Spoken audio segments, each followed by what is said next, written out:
The information provided by the speaker, presenter on the IDAC platform is for general information purposes only. All information is provided in good faith. However, we make no representation or warranty of any kind, express or implied, regarding the accuracy, adequacy, validity, reliability, availability, or completeness of this information.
নতুন বছরে প্রতি রবিবার দেখুন, জানুন সত্য রামায়ণ, যা এখনো কোনো সংবাদ মাধ্যমে প্রচারিত হয়নি।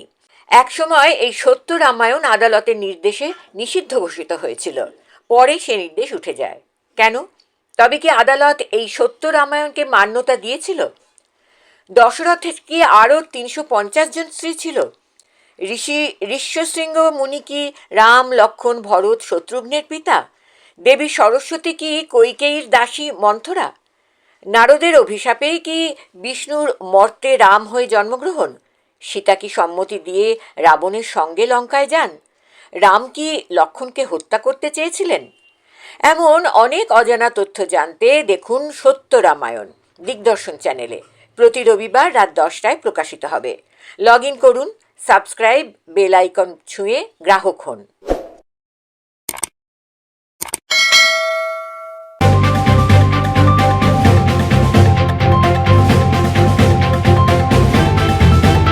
রংহীন সংবাদ আর অজানা তথ্যের জন্য দেখুন দিগদর্শন, 10-এর পাশে, দেশের সাথে। সত্য রামায়ণ আসলে দেশে বিদেশে ছড়িয়ে থাকা প্রায় 300টি রামায়ণের নির্যাস। দক্ষিণ ভারতের দলিত সমাজের সংস্কারক পেরিয়ার ইভি রামাস্বামীর তামিল ভাষায় লেখা গ্রন্থের বঙ্গানুবাদ। আমাদের রাজ্যে এই বিষয়টির দায়িত্ব সম্পাদন করেছেন শ্রমিক রাজনীতির এক কর্মী ও গবেষক রঞ্জিত মিস্ত্রি এবং আরেক গবেষক লেখক সুপ্রিয় বন্দ্যোপাধ্যায়। তাদের দুটি বই এখন বাজারে পাওয়া যাচ্ছে, বইপ্রেমীরা ইচ্ছে করলে সংগ্রহ করতে পারেন। বিশেষ করে যুক্তিবাদী সমাজ নির্মাণে যারা আস্থা রাখেন এবং রামায়ণ সম্পর্কে যে মিথ যুগের পর যুগ প্রচার করা হচ্ছে তার সত্য মিথ্যা সম্পর্কে উৎসুকদের এক নতুন দিশা দেখাবে। আমরা পর্বানুযায়ী রঞ্জিত মিস্ত্রি ও সুপ্রিয় বন্দ্যোপাধ্যায়ের সাক্ষাৎকার নিচ্ছি।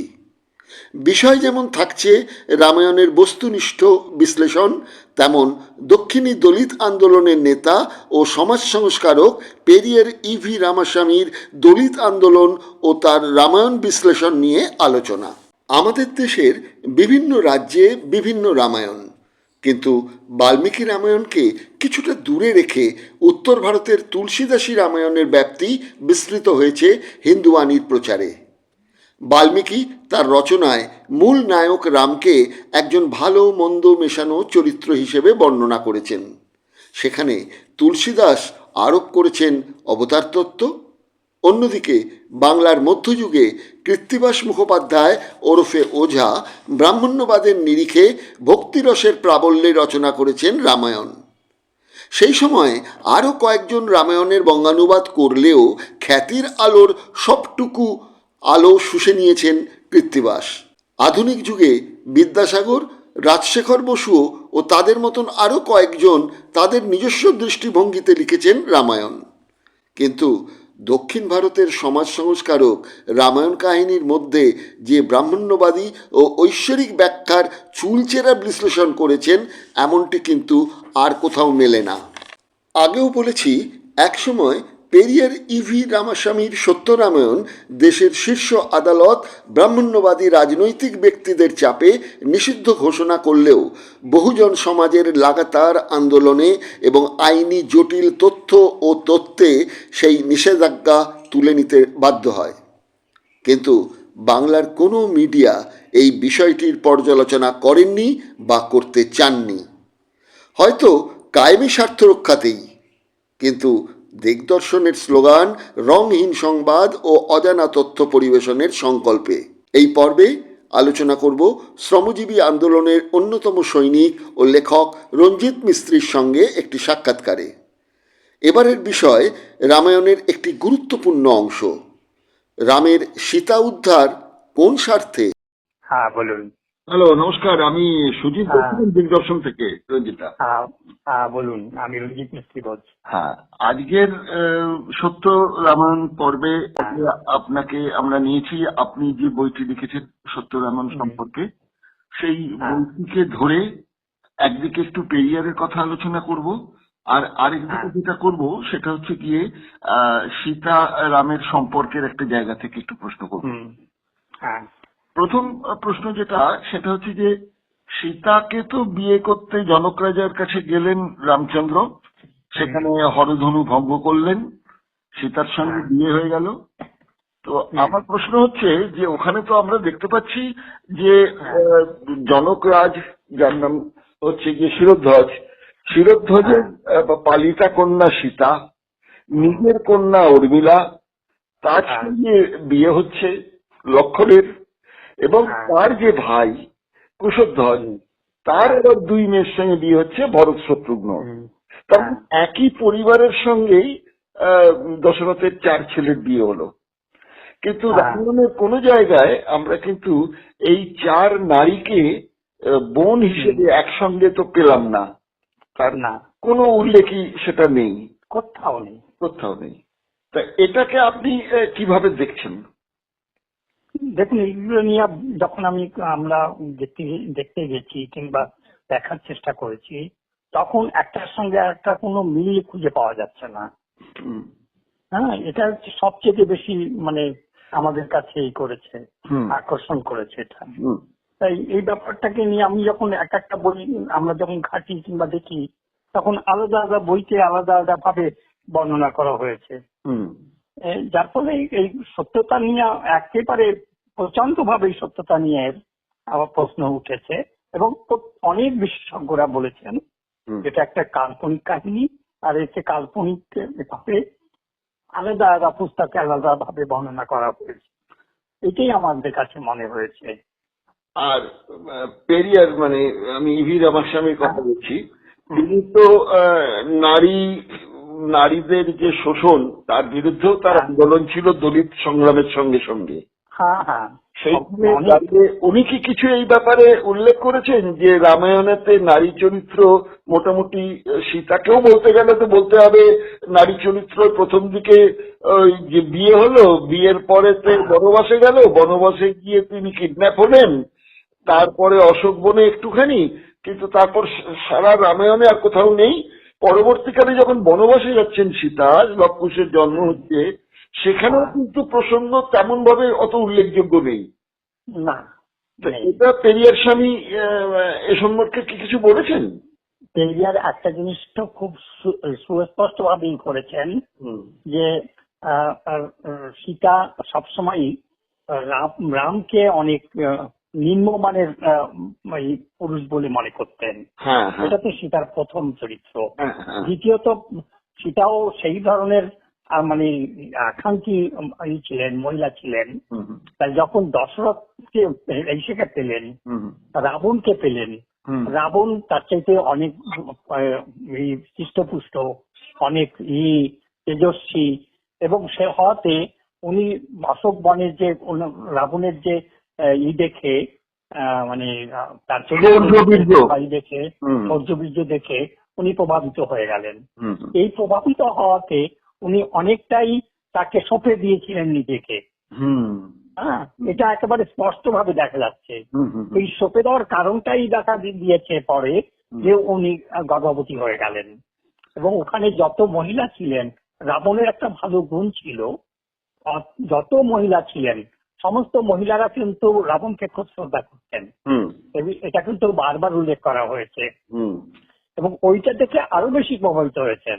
মানে রামের সঙ্গে যখন রাবণকে তুলনা করতে গেছেন, তখন অনেক বেশি রাবণকে উনি পেয়েছেন। মানে অনেক বেশি শৌর্যবীর্যের লোক বলে মনে করেছেন। তাতে উনি নিজেকে সঁপেই দিয়েছেন একেবারে। এবং এক জায়গায় এসে রামকে বলছেন, আমি কি করতে পারি, আমি তো একা ছিলাম, আমি ছিলাম, যার ফলে আমি কিছু করতে পারিনি। এটা ওনার একটা বাহানা মাত্র, কিন্তু আসল ব্যাপারটা হচ্ছে এটাতে উনি একেবারে সেই ব্যাপারে খুবই ছিলেন। এই প্রসঙ্গে রঞ্জিত বাবু, আপনাকে একটা খুব মানে একটু মজার কথা বলি এবং আমার প্রশ্নটা থাকবে আপনার কাছে। সেটা হচ্ছে যে সুকুমারী ভট্টাচার্য একটি ছোট্ট বই লিখেছিলেন, বাল্মীকির রাম ফিরে দেখা। হ্যাঁ, হ্যাঁ, এই বইটা ন্যাশনাল বুক এজেন্সি থেকে প্রকাশিত হয়েছে। হ্যাঁ, সে বইতে আমাদের সুকুমারী ভট্টাচার্য বাল্মীকি রামায়ণের কথা উল্লেখ করে বলছেন যে রাবণ স্বরূপ ধারণ করে সীতাকে প্রলুব্ধ করতে চেষ্টা করেন, শক্তি ঐশ্বর্যের মোহ প্রবল কামনায় অভিব্যক্তির সঙ্গে দুর্বল নির্বাসিত মানুষ স্বামীর সূক্ষ্ম দুঃখ চারিণীর দৈন্য গ্লানির কথা। রাবণ একথাও বললেন যে সীতা বিনা তিনি বাঁচবেনই না। 3/62/13 বাল্মীকি রামায়ণে আছে। হ্যাঁ, হ্যাঁ, এই যে সীতার কথা আপনি বললেন, যিনি অশোক বনে যাবার পর রাবণের শৌর্য, বীর্য, পাণ্ডিত্য এবং অত বিখ্যাত একজন দক্ষ বীণাবাদক, মানে সঙ্গীতজ্ঞ ব্যক্তি, সব দিক দিয়ে গুণান্বিত ব্যক্তি, প্রতি একটু আসক্ত হয়ে পড়লেন বলা যায়। কিন্তু বাল্মীকি রামায়ণের প্রথম দিকে যখন বলা হচ্ছে সীতাকে, তখন সীতা বলছেন যে তুমি শৃগাল হয়ে সিংহীকে পেতে চাইছো, কালসর্পের মুখে হাত দিয়ে বীজদা তোপড়াতে চাইছো, সূর্যকে ধরতে চাইছো, এরকম অনেক কথা বলছেন। মানে নিজের অহংকার গর্বের জায়গা থেকে, কেন তিনি রঘুবংশের রাজার তিনি স্ত্রী, এই জায়গা থেকে। আরেকটা জায়গায় তিনি একটা তুলনা টেনেছেন সীতা এখানে উনি বলেছেন যে গরুর ও সর্পের মধ্যে যে প্রভেদ, পানকৌড়ি ও ময়ূরের মধ্যে যে প্রভেদ, হাঁস ও শকুনের মধ্যে যে প্রভেদ, দশরথী রামের সঙ্গে তোমারও সেই প্রভেদ। অর্থাৎ হাঁস হচ্ছে রামচন্দ্র আর শকুন হচ্ছে রাবণ। এই যদি তার শকুন সম্বন্ধে ধারণা হয়ে থাকে, কিন্তু আমরা যখন দেখছি প্রথম দিকটায় যখন সীতা আহরণ হচ্ছে, তখন কিন্তু জটায়ু, যাকে এক ধরনের শকুনই বলা হয়েছে, সে কিন্তু তার প্রাণ দিয়ে সীতাকে রক্ষা করার চেষ্টা করেছিল। তাহলে যে শকুন পাখি সীতাকে রক্ষা করার চেষ্টা করছেন, কেননা তিনি ছিলেন তার শ্বশুর মশাইয়ের নাকি খুব বন্ধু লোক, এবং সূর্যের যিনি সারথী অরুণের ছোট ছেলে, তা এহেন শকুন যখন সীতাকে বাঁচাবার জন্য রাবণকে বাধা দিয়ে মারা গেলেন, বলা যেতে পারে আজকের ভাষায় শহীদ হলেন, তো সেই শকুন সম্পর্কে এই ঘৃণাসূচক বাক্য সীতা বলছেন, ওই শকুনের সঙ্গে রামের তুলনা করছেন। বাল্মীকি লিখেছেন এটা।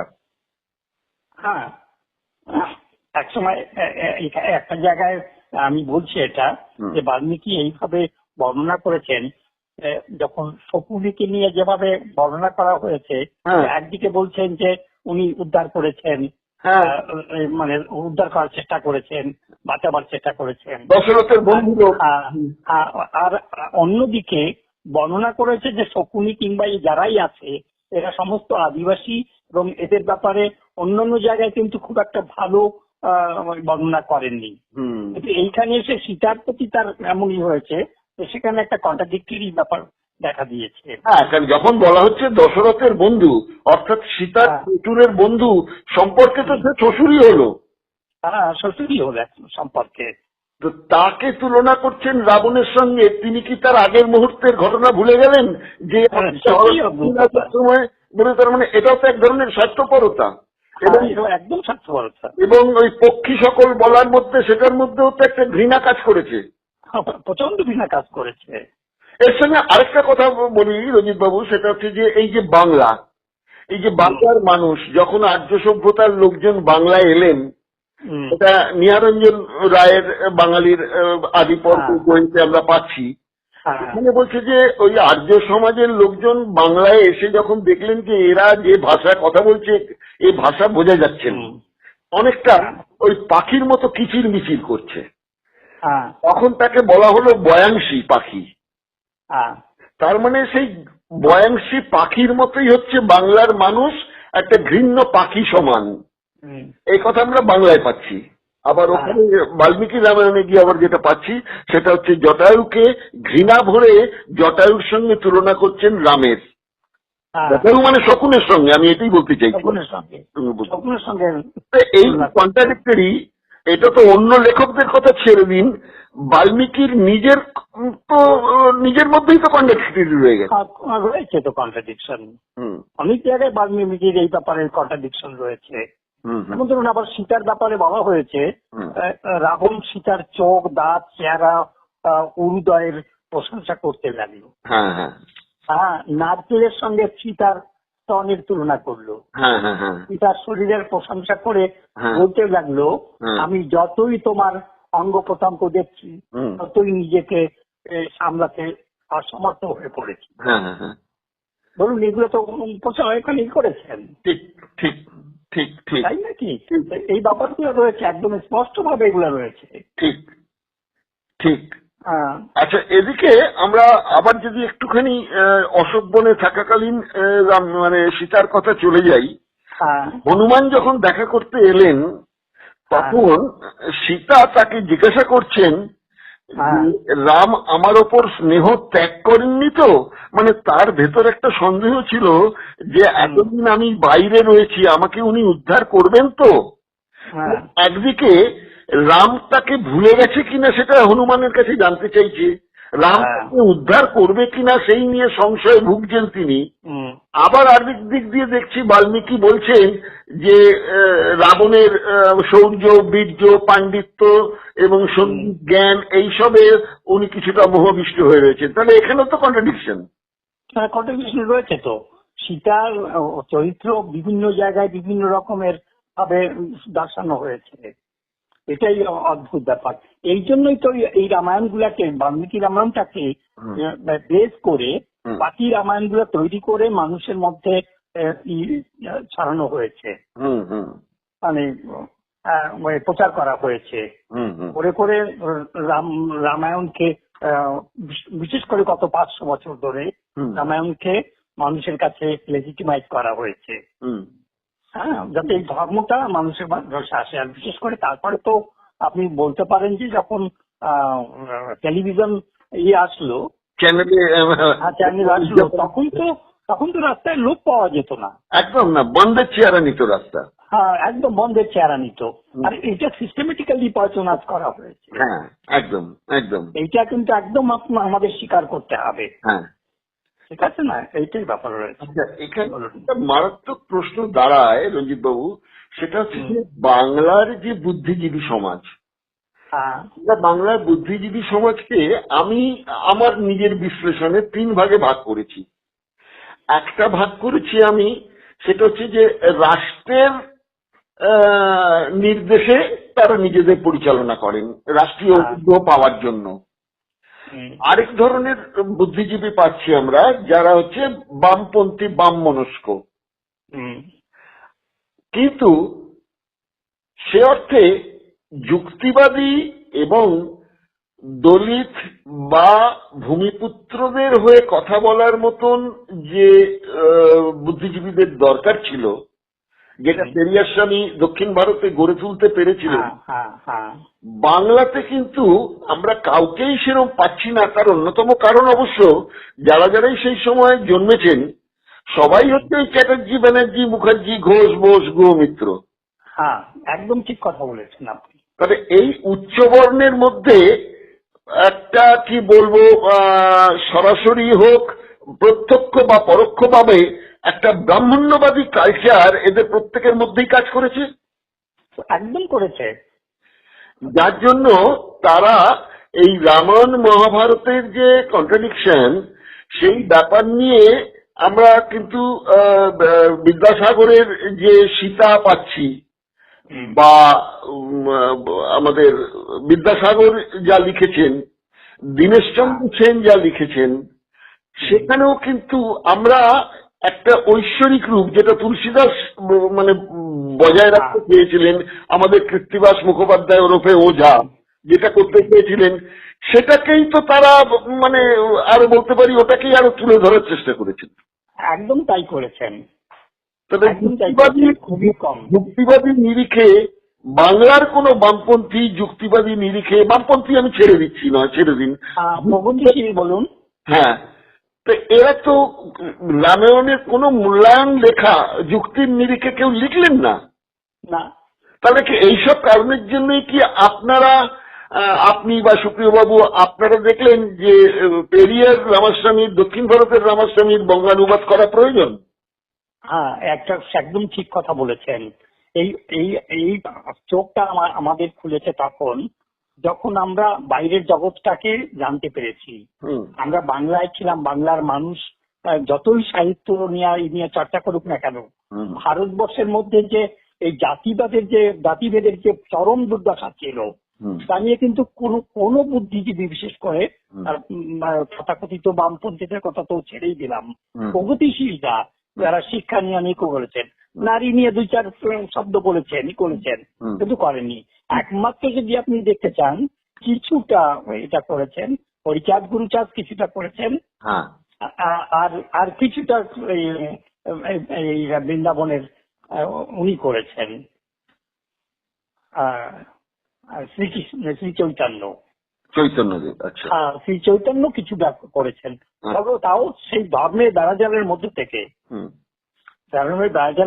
থেকে, সে হরে কৃষ্ণ হরে রামের বলি দিয়ে, যেমন আপনি যদি দেখেন যে আমাদের রামকৃষ্ণ যেমন ভাবে করেছেন ঠিক সেইভাবে করেছেন, মানে এরা অ্যারেনার থেকে বেরিয়ে এসে যেভাবে পেরিয়ার করেছেন, যে দৃষ্টান্ত করেছেন পেরিয়ার, সেটা কিন্তু ভারতবর্ষে খুব কম লোক করেছেন।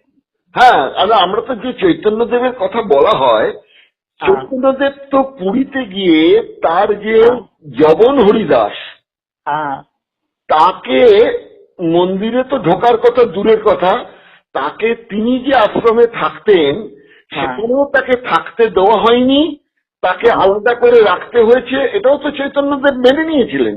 হ্যাঁ, মেনে নিয়েছে সে।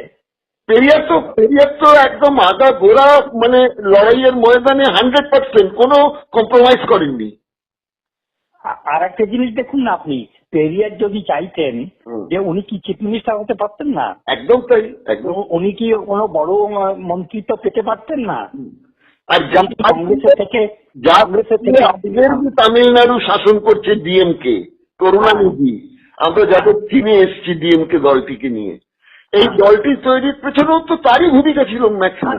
কারণ উনি তৈরি করেছেন, একদম উনি তৈরি করেছেন। উনি যেভাবে যে ধারায় নিয়ে উনি পুরা জীবনের 73 পর্যন্ত যে ধারা নিয়ে উনি লড়াইটা করেছেন, সেটা ভারতবর্ষের মুখে মানে দ্বিতীয় কেউ নেই, সেটা আমি একদম স্বীকার করব। এই জন্যই আমি উত্তর ভারতে থাকার কালীন আমি জেএনইউতে বলুন, বিভিন্ন দলিত আন্দোলন বলুন, আমি যতগুলো দেখেছি, মানে দলিত আন্দোলনের নায়কদের দেখেছি, তার মধ্যে শ্রেষ্ঠতম হিসাবে আমি পেরিয়ারকে পেয়েছি। তার ফলে আমি ওইখানে থাকাকালীন আমি কি করেছিলাম, ঠিক করেছিলাম যে আমি এই বইটা নিয়ে আমি বাংলার মানুষের কাছে পৌঁছাবো। এবং আপনি মনে হয় আজকে আপনার সঙ্গে কথা বলে আমার খুব খুশি হচ্ছে এই ব্যাপারে, যে আপনি এই ব্যাপারটাকে যেভাবে নিয়েছেন, এবং আজ আমরা কিছুটা হলেও আমরা আত্মসন্তুষ্টি হচ্ছে এই ঘটনায় যে আমরা এই কাজটা করতে গিয়ে কিছুটা সফল হতে পেরেছি। আমিও আপনাদের কাছে কৃতজ্ঞ।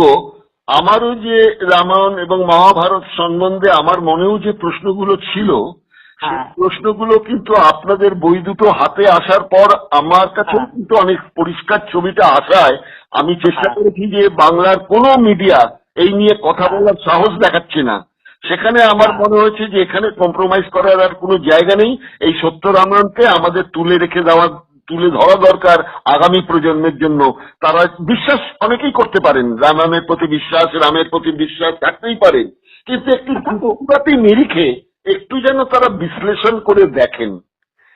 এইটার একটা দায়িত্ব আমি মনে হয়েছে সাংবাদিকতার জায়গায় দাঁড়িয়ে একজন যুক্তিবাদী সাংবাদিক হিসেবে আমার মনে হয়েছে যে আপনাদের এই বইগুলোর কথা একটুখানি তুলে ধরা দরকার মানুষের কাছে। আজকে যে আপনি প্রান্তিকে পৌঁছেছেন, আমরা যাবো কালকে, এই যে এটা ঘটতে চলেছে, এটা কিন্তু একটা ঐতিহাসিক, একদম একদম ঐতিহাসিক। পশ্চিমবঙ্গের এই মোমেন্টটা আমরা তৈরি করতে পেরেছি। একদম একদম ঠিক ঠিক ঠিক আছে, ঠিক। আচ্ছা, এবার এবং বাংলার মানুষের কাছে, বাংলার প্রগতিশীল সমাজের কাছে আর তথাকথিত বামপন্থীদের কাছে আমরা চোখে আঙুল দিয়ে দেখিয়ে দিলাম একদম যে তোমরা এতদিন ধরে আমাদেরকে বঞ্চিত করেছো একদম সঠিক তথ্য না পাওয়ার জন্য, একদম, এবং তোমরা চাপা দিয়ে রেখেছো, উল্লেখ পর্যন্ত কোনোদিন করোনি। আমরা ছোটবেলা থেকে এই আমার শেষ জীবন পর্যন্ত, মানে আজ 60 বছর বয়স পর্যন্ত বাংলায় আমি কখনো পেরিয়ারের নাম শুনিনি। তাই তো, তাই সত্যিই শুনিনি। তাই তো। আমি যদি যেতাম তবে আমার জানতেই পারতাম না। এটা আমার মনে হয় কি জানেন দাদা, এটা আমার ধারণা, ভুল কি ঠিক আপনারা বলতে পারবেন, কেন এই নিয়ে আপনারা যথেষ্ট গবেষণা করেছেন। আমার মনে হয়েছে এখানকার বামপন্থীরা যেভাবে যোগেন মণ্ডল, যেভাবে মানবেন্দ্রনাথ রায়, এদের সঙ্গে যে মতাদর্শগত একটা পার্থক্যের জায়গা ছিল, সেই ব্যাপারটাকে চিন্তা করে তারা যেমন এটাকে চেপে রেখেছিল, পাশাপাশি এই পেরিয়ারের তখনকার যে কমিউনিস্ট নেতৃবৃন্দ ছিল তাদের সঙ্গে তার যে একটা মতানৈক্য হয়েছিল, সেই জায়গাটা থেকেও যাতে তার প্রসঙ্গটা না আসে বাংলায়, সেটারও একটা প্রচ্ছন্ন তাদের একটা মানে কাজ করেছিল ইচ্ছে, এটাও তো বলতে পারি। এটা বলতে একদম বলতে পারেন, এটা একদম বলতে পারেন। আর তারপরে আর একটা জিনিস, এই যে স্বাধীনতার সময় যে বিভাজন হয়েছে বাংলা, তাতে আপনি দেখবেন প্রচুর পরিমাণে মুসলমান সমাজের লোক ছিল যারা বাংলা বিভাজন, প্রচুর স্বাধীনতা সংগ্রামী। আমি 119 এবং 58 এর ইয়ে হয়েছিল অ্যাসেম্বলিতে যে ভোটাধিকার ভোট হয়েছিল, তাতে 119 লোক সেই সমর্থন করেনি যে বাংলা ভাগ হোক। হ্যাঁ হ্যাঁ, আপনি দেখবেন বের করে তাতে আছে এটা।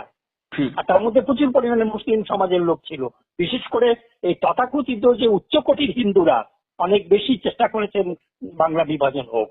একদম একদম একদম। শ্যামাপ্রসাদ এন্ড আদার্স, যার মধ্যে জ্যোতি বসু আছেন, রতনলাল ব্রাহ্মণ আছেন, এরা সবাই আছেন। আচ্ছা, আমার প্রসঙ্গে ফিরে আসি। আর করবো করে একদিন অনুষ্ঠান শেষ করবো। একটা হচ্ছে রাম সম্পর্কে, আরেকটা হচ্ছে পেরিয়ার সম্পর্কে। প্রথমে আমি পেরিয়ার সম্পর্কে কথাটা বলতে চাইছি। আচ্ছা, যে পেরিয়ারের সঙ্গে গান্ধীজির একটা ভালো সম্পর্ক ছিল, মাঝখানে মধ্যস্থতার মধ্যে ছিলেন রাজা গোপালাচারী, ছিলেন সেই জায়গায় প্যাটেলও ছিলেন। এই জায়গায় দাঁড়িয়ে যখন উনি বুঝতে পারলেন 1919-20 বোধহয় তার কংগ্রেসের সঙ্গে যোগাযোগ, 1924 তিনি কংগ্রেসের সঙ্গে সম্পর্ক ত্যাগ করেন। আর ওদিকে আমরা দেখতে পাচ্ছি 1925 তখন বোধহয় এখানে আরএসএস এর সংগঠন, কমিউনিস্ট পার্টির সংগঠন, এগুলো তৈরি হতে যাচ্ছে। তার মানে একটা ক্রুশিয়াল পিরিয়ড ছিল সেই সময়টা। তা হঠাৎ এই পেরিয়ার, যিনি গান্ধীজির দলবল এবং গান্ধীজির যে হরিজন কথাবার্তা এবং পরবর্তীকালে দলিত সমাজ সম্পর্কে তার যে লড়াই, সেখান থেকে যখন উনি একটু পিছিয়ে গেলেন, এইসব দেখার পর তো উনি ছেড়ে দিলেন কংগ্রেস। তাহলে সেই মানুষটি আবার 1948-এ গান্ধী হত্যার পর তিনি দাবি তুললেন যে দেশের নাম হোক গান্ধী নাড়ু, আর কি মানে গান্ধীর নাম করে দেশের নাম হোক।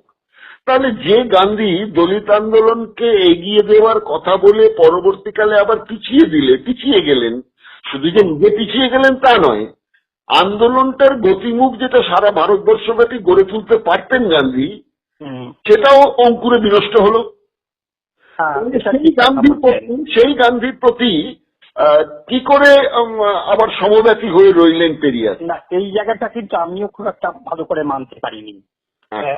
পেরিয়ারের সবকিছুতে আমি অ্যাকসেপ্ট করে যাব, সেটা তো অন্ধভাবে, সেটা তো হতে পারে না। ঠিক ঠিক। উনি এইটা করেছেন, একটা জিনিস আমি বলতেই হবে, উনি কংগ্রেসের বিরুদ্ধে বিরোধিতা করলেও উনি কিন্তু কোনোদিন গান্ধীকে কোনোদিন কিন্তু খুব একটা সমালোচনা করেননি। হ্যাঁ, সেই তো। আপনি যদি লক্ষ্য করে দেখবেন পুরা ইতিহাসের পাতায় উনি কিন্তু এটা করেননি। ওনার একটা দুর্বলতা ছিল গান্ধী সম্পর্কে, ঠিক আছে।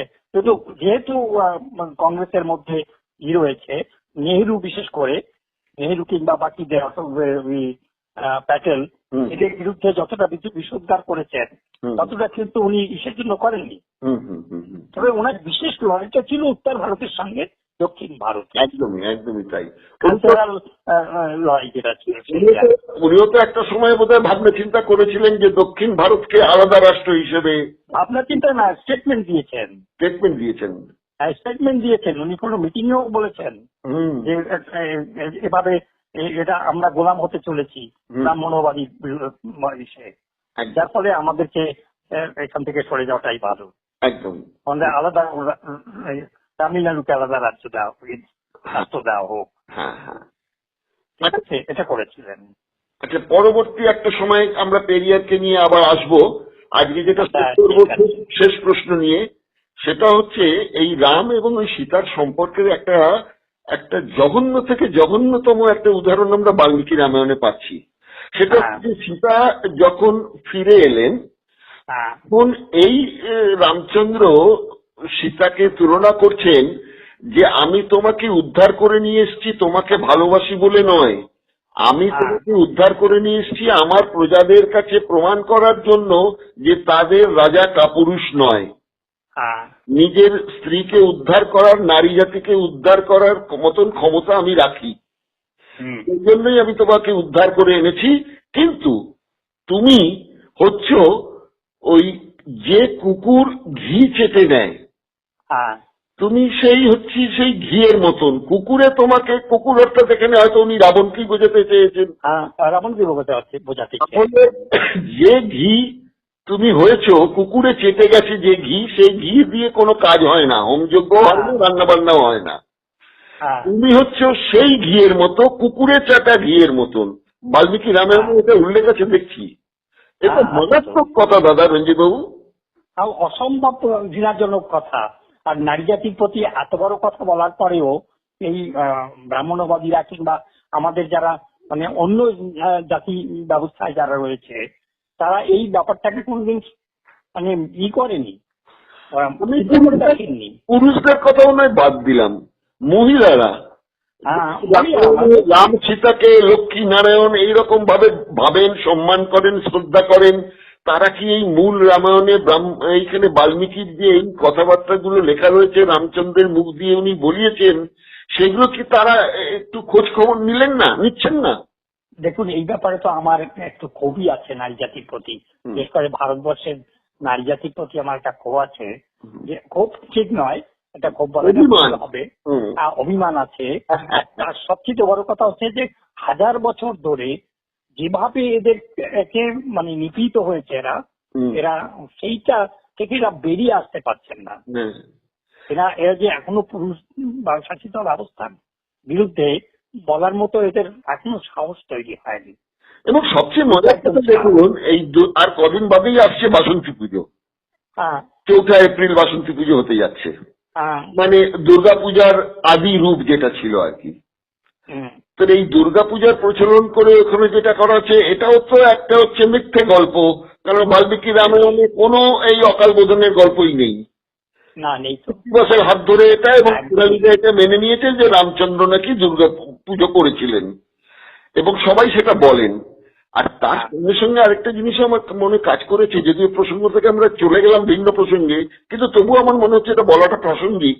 সেটা হচ্ছে যে বলা হচ্ছে নারী শক্তি, এই নারী শক্তির প্রতীক হিসেবে দেখানো হচ্ছে দুর্গাকে। হ্যাঁ কিন্তু একবারও কি এই নারীরা, আমি পুরুষদের কথা আবার বাদ দিচ্ছি, এই নারীরা কি একবার ভেবে দেখেছেন যে এই নারী শক্তি যে দুর্গাকে বলা হচ্ছে, দুর্গার নিজের কোনো ক্ষমতা নেই, সমস্ত পুরুষরা মিলে তাদের ক্ষমতা দিয়ে একটা রোবটের মতন তৈরি করেছেন। হ্যাঁ এটা তো বলতেই পারি আমি। একদম তাই দেখিয়েছেন, তাই।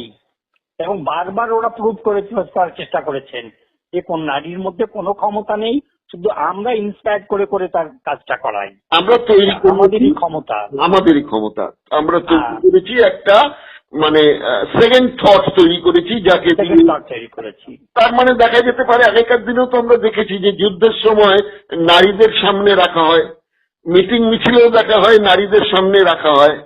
হ্যাঁ তো এই যে শক্তিগুলো, এটা কি নারী শক্তির জন্য, না উল্টে এই নারী শক্তিকে সামনে রেখে এটাও একটা শোষণের হাতিয়ার?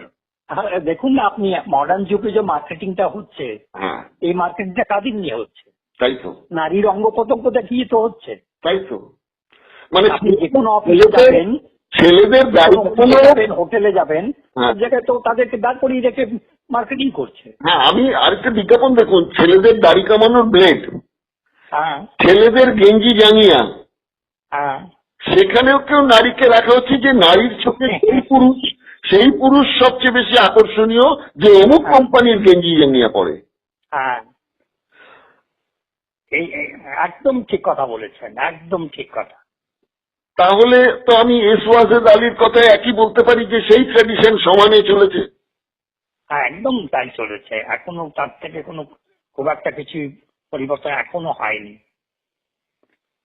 আর এটা যথেষ্ট, এটা ঠিক কথা, যতদিন পর্যন্ত আমরা নারীকে এই শিক্ষায় শিক্ষিত করতে না পারবো এবং তাদের সচেতন করতে না পারবো, সমাজ কিন্তু খুব একটা আগে বেরিয়ে পারবে না। এটা কিন্তু আপনাকে আমাকে প্রত্যেককে স্বীকার করতে হবে। না, আবার অনেক বুদ্ধিজীবীরা বলেন যে নারী যতক্ষণ না অর্থনৈতিক স্বাধীনতা পাচ্ছে ততক্ষণ পর্যন্ত নারী স্বাধীনতা নাকি আসবে না।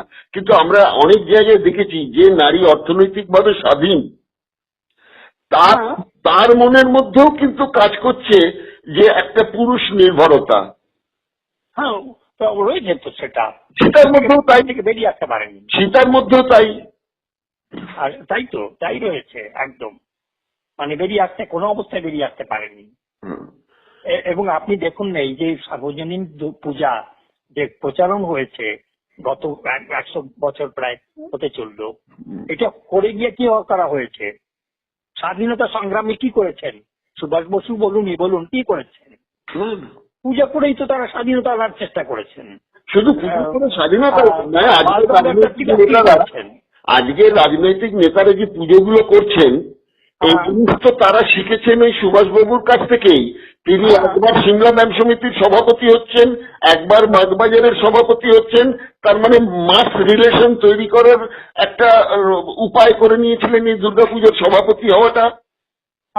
আজকে যদি আরএসএস করে তবে কি অন্যায় করেছে? অন্যায় করেছে, তাই তো, তাই তো বলুন, কিছুই অন্যায় করেনি। একদম ঠিক, একদম ঠিক, একদম ঠিক, এটাই ঘটনা। ঠিক আছে, আজকের মতন এই পর্বে, সপ্তম পর্বে এই প্রসঙ্গে আমরা আলোচনাটা সেরে নিলাম। এর পরের পর্বে আপনাকে কিন্তু আবার আমরা বিরক্ত করব রামায়ণের ওই রামচন্দ্রের বনবাসে যাওয়ার যে পর্ব শুরু হলো, সেই সময় যেসব রহস্যজনক ঘটনা ঘটেছে যেগুলো সাধারণ মানুষের কাছে লুকিয়ে রাখা হয়েছে, পেরিয়ার যে ঘটনাগুলো তুলে ধরেছেন, আপনারা অনুবাদ করে সেগুলোকে ছড়িয়ে দেওয়ার চেষ্টা করছেন, আমিও চেষ্টা করছি আপনাদের সঙ্গে কাঁধে কাঁধ মিলিয়ে সেই ঘটনাগুলো তুলে ধরার। বিচারের ভার রইল আমাদের পাঠকদের হাতে, বিচারের ভার রইল আমাদের দর্শকদের হাতে। না অবশ্যই তাই। তবে আমি বলবো আপনাকে যে আপনি যে চ্যানেলটা শুরু করেছেন, এখন আস্তে আস্তে অনেক মানুষ আপনার চ্যানেলকে ফলো করা শুরু করেছে। আমি তো দেখছি এই আশীর্বাদ, এটা একটা ভালো দিক। হ্যাঁ, এই আশীর্বাদটুকু আমি পাচ্ছি। না, এটা ঠিক কথা, পাচ্ছেন আপনি, আরো পাবেন। আমি কোনো চটকদার খবর, এখানে চটকদার ঘটনা আমি একদম দিই না। এটা আমার কমিটমেন্ট যে আমি চটকদারিতে বিশ্বাসী নই। তাতে চ্যানেল যদি আমার এক্ষুনি যদি আমার 50,000 গ্রাহক না হয়, আমার যদি এখন এই মুহূর্তে আমার 2010 জনের মতন গ্রাহক হয়েছেন, সেটা যদি বেড়ে যদি 5,000-এও আটকে যায় আমার তাতেও আপত্তি নেই। সেই 5,000 জনের কাছেও যেন আমি সেই খবরটা পৌঁছে দিতে পারি এবং কম্প্রোমাইজ না করে। ঠিক আছে, খুবই ভালো কথা। এরপরে অফ দ্য রেকর্ডে আপনাকে আরো কথা আমি পরে বলবো, সেগুলো থাকবে। ঠিক আছে, তাহলে আজকে এখানে শেষ করছি। আজকের জন্য এখানে শেষ করছি। নমস্কার, ভালো থাকবেন। নমস্কার।